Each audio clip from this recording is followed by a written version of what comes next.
I'm going to go through this systematically using the cage system, and this is going to be your C shapes. Now, the C shape is pesky, so we've done the theory.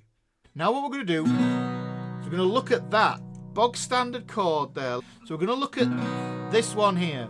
Now, you might not realise it. I'm playing 5 strings here, but some of these notes are repeated. This is a C, this is an E, this open G string, root, 3rd, 5th, root, 3rd. Now, one thing we know, and this is the bog standard major triad, that's root, 3rd, 5th. Then we need to work out our first. Let's go for the basic ones. Let's go for a sus2 chord, okay?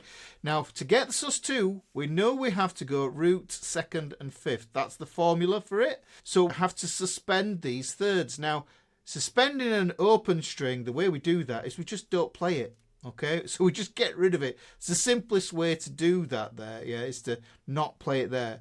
Now, this is why we end up with 2 different shapes here, common shapes, I would say. We've got a 3rd here, and we have a 3rd here. But what we can also do is we can think of it, a root and a 2nd could be here. So really, what I can do is I can put the 2nd here. This is one of my favourite ways of playing it. Root, kill that there, and then I have the 5th here. The root, the 5th, and the 2nd there like this. And then that gives us this C sus2 like this.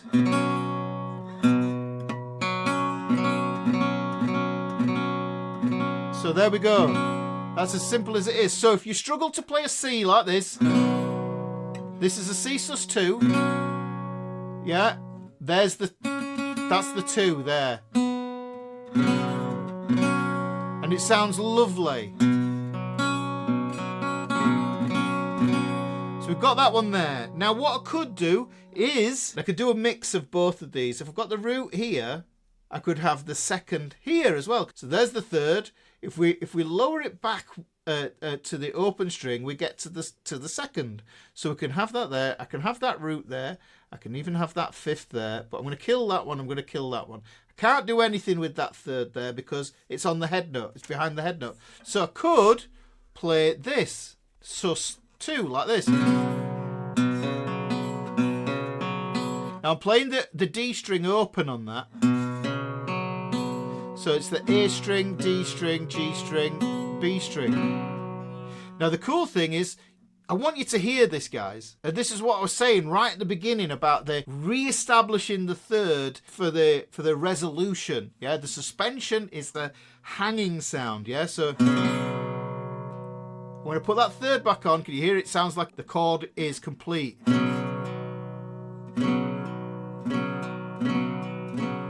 Now, if you take that and you use that as an idea, and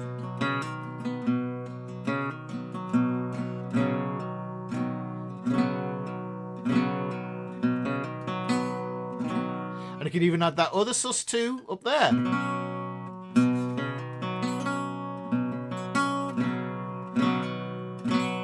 But now I'm knowing, because I know where my 3rds are. It always reminds me of that thing. Do you know where your kids are? And I think to myself, do you know where your 3rds are? Yeah, do you know where your 3rds are? If you know where your 3rds are, then you know how to find your suspensions. If you know where all those notes are, then you're golden. So we've got...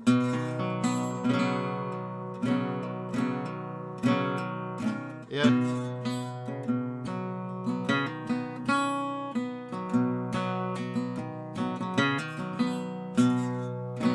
Yeah, now it sounds like it wants to go somewhere, but this, you can hear it hanging, complete on the full C.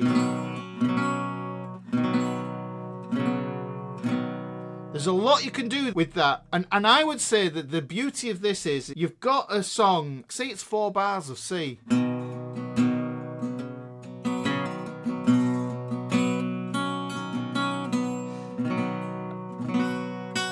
I could even put that on there, but that's a 5th and it's transparent. It's not really adding to it. Let me add to that, show you what I'm doing there.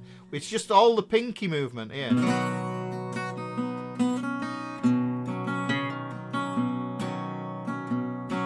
But what you're doing is you're zhuzhing it up. You're fancy-fying your basic C grip. And you're making it interesting by using these suspensions. And this is why I think of them as that first modification that you want to make. Now, if we keep that third, look at this. So if we keep that third, imagine we're keeping it there, right?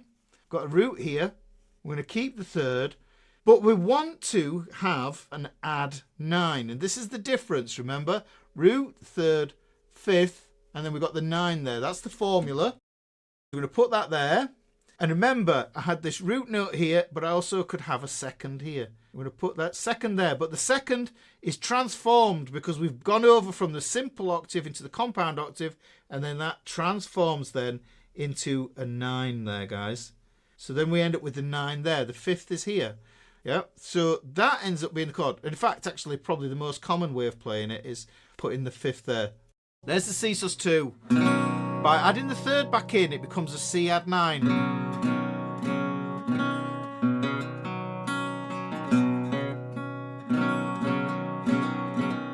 Let me add that fifth in there.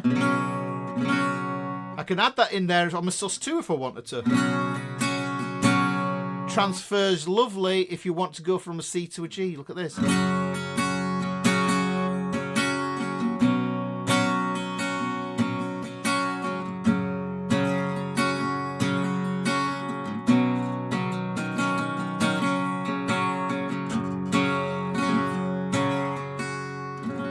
Okay, do you see what's going on there?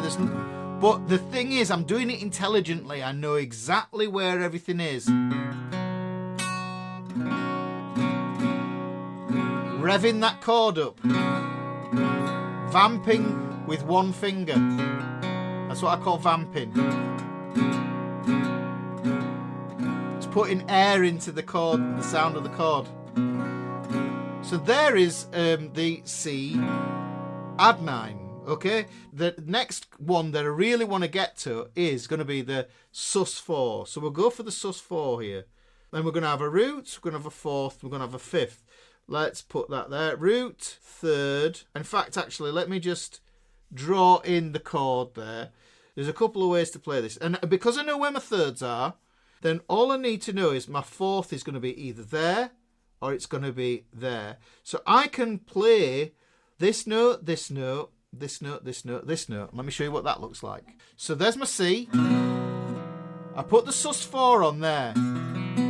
Now that is a sus4 as long as I don't play the thin E string, because that's a third. If I play the thin E string, then that 4 changes its role. It becomes an add 11. Listen, so just on the inside 4 strings, sus4, as soon as I fire through onto that open E, I change it all completely. Now I'm playing a C major triad with an added 11 here instead. And this is why 4 and 11 are the same thing here, guys. This is a 4 and it's an 11. So, but I like this way of playing it because I'm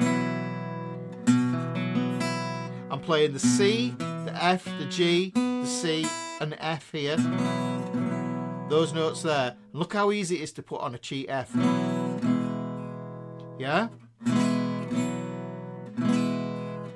That takes me down to sus2 there. Yeah? So there's an F, albeit in inversion with the fifth in the bass there. That would be the full F. But you can't do this with that, with a bar. So you have to do it like this with the cheat way, or you can get your thumb over the top. Yeah? We take that off there.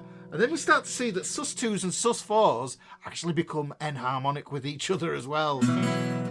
So they're great from blending from one chord to the next. So if I take this C here.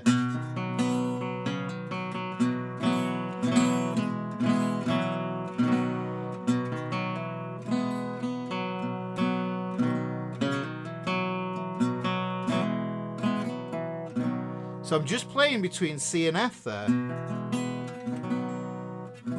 Now you just think to yourself, moving from C to F, that it's just a fairly bog standard change, but you can make it pretty. When you move from one chord to the next, if you can add some interest, then it's just going to make you sound a lot more pro. So going back to the dianogram, I think probably the easiest way to play the sus4, and the reason we have two versions is because we've got two thirds here. So we've got root, We've got the 4th there. We are going to play the root here. We can kill that string there, and we can have a 5th here as well. So that's another way to get your head around it. You can merge these two together as well. Another one, like I was just saying to you, is if I've got the root there, if I had the 3rd there, I'm going to put the 3rd back in there. I'm going to reinstate that 3rd. Root there. 5th is here. But you can see I've got my triad there. And I haven't got my 7th, so I'm adding to this. So if I put that 4 in, remember, 2, 9, 4, 11. They're the same thing. So the 4, this becomes my 11 here. So I can add this. So this becomes add 11. That's what I'm thinking when I'm seeing that chord. You can hear how that open E string changes the sound of everything, but I'm holding down. It's essentially an E minor shape there, and then my first finger on the 1st fret of that B string there. So we've got that going on there, right? And this just takes care of your C shapes. I'm sure there's another add 11 I can muster out of it. I could probably play it like this. There's my standard C chord. There's my 3rd. There's going to be my 4th, which is now an 11th. So if I just bar across it,